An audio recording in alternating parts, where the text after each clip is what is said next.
नमस्कार स्टूडेंट्स, आपका अपने चैनल पे स्वागत और अभिनंदन है।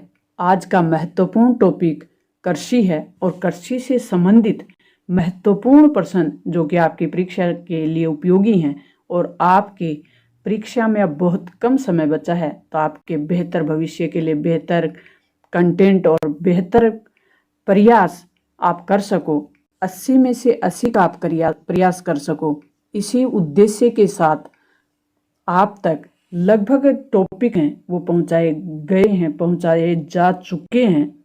और अब ये अपना टॉपिक है वो कृषि है। कृषि से संबंधित जितने भी महत्वपूर्ण प्रश्न होंगे उन सब को हम करने वाले हैं, ताकि एग्जाम में आपका एक भी प्रश्न गलत नहीं हो। क्योंकि मैंने वादा किया था कि सोशल साइंस को अगर आपने आज तक भी नहीं पढ़ा तो भी आप मेरे साथ साथ पढ़ेंगे तो आप 80 में से 80 का प्रयास कर सकेंगे। भारत की कितने प्रतिशत जनसंख्या कृषि कार्यों में संलग्न है यानी लगी हुई है? कितने प्रतिशत जनसंख्या भारत में खेती संबंधी कार्य करती है? कृषि मतलब खेती। लगभग 2/3 जनसंख्या, 3 में से 2 लोग हैं वो कृषि कार्य में लगे हुए हैं। भारत में रोपण कृषि की 2 फसलों के उदाहरण हैं वो देने हैं। रोपण कृषि है वो क्या है, तो उसके लिए भी हम देखेंगे गन्ना, चाय और कॉफ़ी, ये रोपण फसल हैं, उनके उदाहरण हैं। खरीफ और रबी की फसलों के 2 उदाहरण देने हैं। खरीफ की फसल कब बोई जाती है और रबी की फसल, ये तो आपको ध्यान ही है। तो खरीफ की फसल के उदाहरण हम देंगे पहले बाजरा, मक्का, चावल, कपास। और रबी की फसल जूट, मूंगफली और सोयाबीन, ये खरीफ की फसल है। अब रबी की फसल के उदाहरण देंगे, जैसे गेहूं, जौ, मटर, सरसों, चना, ये सब रबी की फसल के उदाहरण हैं। चंपारण आंदोलन किस राज्य में और कब हुआ? ये बिहार में हुआ था 1917 में। किसने किया था? महात्मा गांधी ने। विनोबा भावे द्वारा शुरू किए गए भूदान आंदोलन, भूग्राम दान जो आंदोलन था वो किस नाम से जाना गया? यानी रक्तहीन क्रांति के नाम से जाना गया था। किसने चलाया था? विनोबा भावे ने। कौन सा आंदोलन था? भूदान, भूमि का दान करना। और ये किस नाम से जाना गया? रक्तहीन क्रांति के नाम से। किसानों के लाभ के लिए भारत सरकार ने कौन सी योजना प्रारंभ की? तो किसानों की लाभ के लिए मोस्ट इम्पोर्टेंट प्रश्न चल रहे हैं अपने, किसान क्रेडिट कार्ड, जिसके तहत किसान को सस्ती दर पर लोन मिलता है।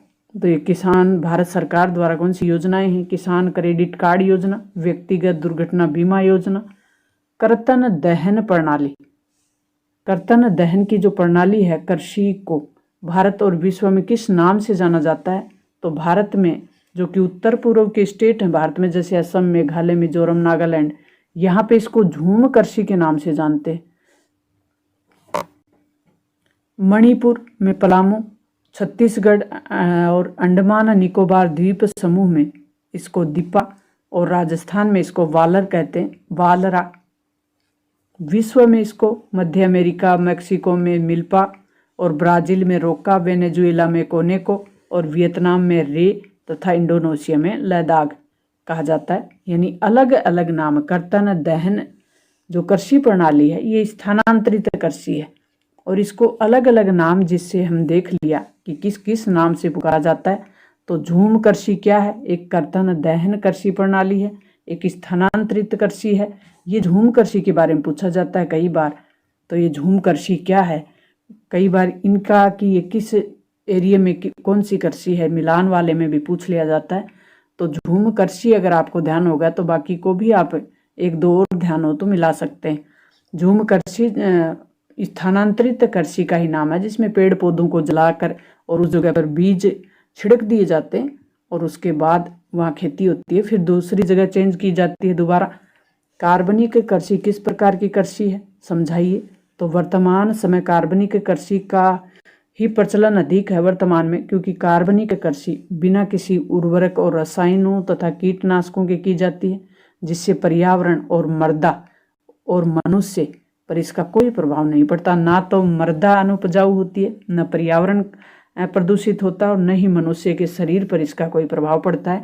तो कार्बनिक कृषि वो कृषि जो बिना रसायनों और उर्वरकों के की जाती है, बिना रसायन उर्वरक और कीटनाशकों के की जाती है, उसे कहते हैं कार्बनिक कृषि सरल भाषा में।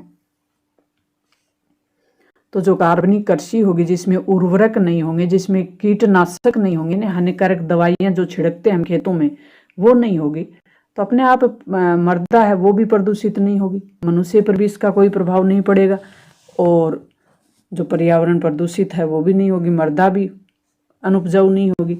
भारतीय कृषि पर वैश्वीकरण के प्रभावों पर टिप्पणी लिखिए। वैश्वीकरण विश्व की अर्थव्यवस्थाओं का आपस में एक हो जाने की जो प्रक्रिया है वो वैश्वीकरण है। तो विश्व की अर्थव्यवस्थाएं आपस में जुड़ने से भारतीय कृषि पर क्या प्रभाव पड़ा ये बताना है। तो 1990 के बाद भारत में कृषि पर वैश्वीकरण के अनेक प्रभाव पड़े। 1991 में हमने वैश्वीकरण को अपनाया था।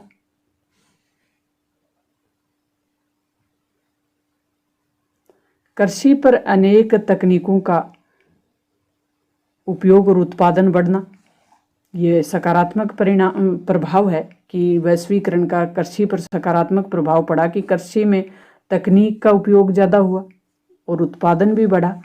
जीवन निर्वाह कृषि को व्यापारिक कृषि में बदलकर अधिक आर्थिक लाभ किसानों ने प्राप्त किए, यानी किसान की आय बढ़ी।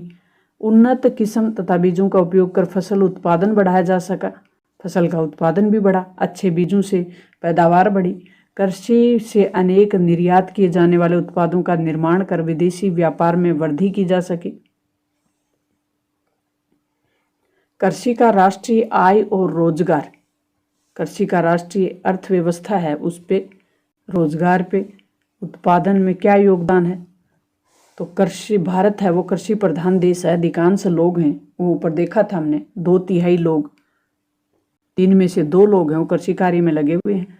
तो आप समझ सकते हैं कि भारत कृषि प्रधान देश है। भारतीय कृषि अर्थव्यवस्था की रीढ़ है, भारतीय अर्थव्यवस्था की रीढ़ है कृषि।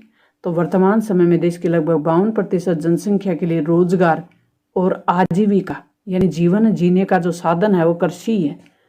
भारतीय कृषि का सकल घरेलू उत्पादन में प्रतिशत है वो घटता जा रहा है दिन प्रतिदिन, पहले ज़्यादा था अब कम होता जा रहा है।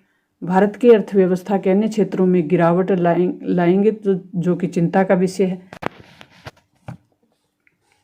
कृषि का महत्व समझते हुए भारत सरकार कृषि के आधुनिकीकरण पे जोर दे दी है और अनुसंधान को भी प्रोत्साहित कर रही है, यानी ज़्यादा से ज़्यादा कृषि में रिसर्च हो, तकनीक को बढ़ावा मिले, ज़्यादा से ज़्यादा खेती में तकनीक का प्रयोग हो जिससे कृषि क्षेत्र में वृद्धि करें, अर्थव्यवस्था में अधिक योगदान हो और रोजगार उपलब्ध करा सके। नेक्स्ट प्रश्न है कि 2 रेशेदार फसलों की प्रमुख विशेषताएं लिखिए। रेशेदार फसलें कौन सी होती हैं? कपास सूती वस्त्र उद्योग का प्रमुख कच्चा माल है। कपास उत्पादन में भारत का चीन के बाद दूसरा स्थान है। पठार और काली मिट्टी उत्पादन के लिए सर्वाधिक उपयुक्त मानी जाती हैं। तो राजस्थान, भारत में काली मिट्टी कहाँ कहाँ पाई जाती है? गुजरात और महाराष्ट्र में। तो सबसे अधिक कपास इन्हीं क्षेत्रों में होगा। राजस्थान के गंगानगर में भी कपास उगाया जाता है, अमेरिकन कपास। इसके उगाने के लिए उच्च तापमान, हल्की वर्षा, 200 दिन का पाला रहित धूप, 200 दिन ऐसे हों जिसमें पाला ना पड़े। इसे जूट को, जिसको सुनहरा रेशा भी कहा जाता है, दूसरी रेशेदार फसल। किसको सुनहरा रेशा कहा जाता है? जूट को। जूट का उत्पादन बाढ़ जो प्रभावित क्षेत्र हैं, जल निकासी वाली उर्वरा मृदा में उगाई जाती है। उच्च तापमान की इसको आवश्यकता होती है। पश्चिमी बंगाल, बिहार, असम और उड़ीसा में जूट उत्पादन के प्रमुख जगह हैं, यानी ये राज्य प्रमुख जूट उत्पादक हैं। 2 रोपण फसलें या पेय फसलों की विशेषताएं, जैसे चाय है, कॉफ़ी है, ऊपर हमने देखा था। तो चाय की विशेषता देख लेते हैं, जो कि पेय पदार्थ यानी पीने के काम आए, चाय पीने के काम आती है। तो ये एक पेय फसल है जिसे अंग्रेज सरकार, या कहें कि अंग्रेज जब भारत आए तो वो लेके आए थे चाय को। उष्ण और उपोष्ण कटिबंधीय जलवायु, हुमस और जीवाश्म युक्त गहरी मिट्टी चाहिए इसके लिए। वर्ष भर समान रूप से होने वाली वर्षा पंक्तियों के विकास के लिए भी सहायक होती है, यानी इसके जो पत्तियां आती हैं उनके बढ़ने के लिए वर्ष भर समान रूप से होने वाली वर्षा चाहिए। भारत में चाय का प्रमुख उत्पादन असम, पश्चिमी बंगाल और दार्जिलिंग, पश्चिमी बंगाल का जो दार्जिलिंग है वहाँ पे, और असम, तमिलनाडु और केरल, दक्षिण भारत के तमिलनाडु और केरल में। कॉफ़ी, भारत में मुख्य जो कॉफ़ी की किस्म है वो है अरेबिका। ये आपको ध्यान रखना है, अरेबिका किसकी किस्म है? कॉफ़ी की। ये यमन से लाई गई थी। अरेबिका कॉफ़ी की मांग विश्व भर में सर्वाधिक है और भारत में कॉफ़ी बागानों का प्रारंभ बाबा बुदन की पहाड़ियों में हुआ है। कौन सी पहाड़ियों में? बाबा बुदन की पहाड़ियों में। उत्पादक राज्य हैं वो कर्नाटक, केरल, तमिलनाडु। दक्षिण भारत का प्रमुख राज्य या प्रमुख क्षेत्र है वो कॉफ़ी उत्पादन के लिए बेस्ट है। दो प्रमुख खाद्यान्न फसलों की विशेषता बतानी है, जैसे चावल, गेहूं, ये खाद्यान्न फसलें जो खाने के काम आती हैं। तो पहले चावल की विशेषताएं देखेंगे। ये भारत का प्रमुख खाद्यान्न है जिसे खरीफ की फसल के रूप में उगाया जाता है। चावल उत्पादन के लिए 25 डिग्री तापमान चाहिए, 100 सेंटीमीटर की वर्षा चाहिए। चावल का विश्व में चावल उत्पादन की दृष्टि से भारत का दूसरा स्थान है, चीन का पहला है।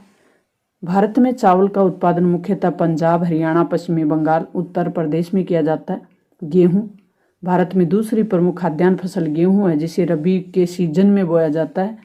गेहूं फसल के लिए चावल से कम पानी चाहिए, तो गेहूं की फसल के लिए 50 से 75 सेंटीमीटर वाली वर्षा और शीत ऋतु के साथ खिली हुई धूप की आवश्यकता होती है, क्योंकि रबी की फसल है तो शीत ऋतु में बोई जाती है। भारत में गंगा सतलज का मैदान है और दक्कन का पठार दक्षिणी भारत का, ये प्रमुख उत्पादक हैं गेहूं के। भारत में प्रमुख रूप से मुख्यतः देखें तो पंजाब, हरियाणा, उत्तर प्रदेश, मध्य प्रदेश, बिहार और राजस्थान में इसका उत्पादन किया जाता है। नेक्स्ट अपना चैप्टर होगा खनिज और ऊर्जा संसाधन। तो अति महत्वपूर्ण टॉपिक जो हमने कंप्लीट किया, मुझे उम्मीद है कि आपको ज़रूर समझ में आ गया होगा। अगर आपको समझ में आया है तो ज़्यादा से ज़्यादा सब्सक्राइब करें और चैनल को लाइक करें, अपने दोस्तों के साथ शेयर करें।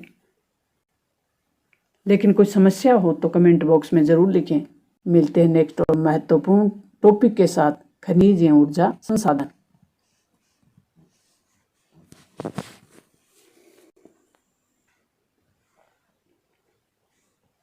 खनिज और ऊर्जा संसाधन। खनिज और ऊर्जा संसाधन से जो टॉपिक है अपना 4 मार्क्स का, ये अपने मानचित्र से संबंधित होगा। तो मानचित्र यानी भारत के मानचित्र में इन खनिज उत्पादक स्थानों को दर्शाना है और मानचित्र कैसे भरें, इन खनिज उत्पादक जगहों या स्थान को भारत के मानचित्र में कैसे दर्शाएं, इसके लिए मानचित्र हम हल करेंगे, बहुत जल्द हल करने वाले हैं। मानचित्र में ऊर्जा के जो परंपरागत स्रोत हैं वो अंकित करें और जो गैर परंपरागत ऊर्जा के स्रोत हैं उनको प्रदर्शित करना है। इस्पात संयंत्र, भारत के प्रमुख जो इस्पात संयंत्र हैं उनको अंकित करें। तो ये जो टॉपिक है अपना 4 नंबर हम पक्के करेंगे भारत के मानचित्र में। तो अगर चैनल पे नए हैं तो चैनल को सब्सक्राइब कर लें, अपने दोस्तों के साथ शेयर करें, और अगर आप चाहते हैं कि जो भी वीडियो बने वो आप तक पहुंच जाए तो बेल आइकन को दबा लें। मिलते हैं नेक्स्ट और महत्वपूर्ण जानकारी के साथ, तब तक थैंक्स।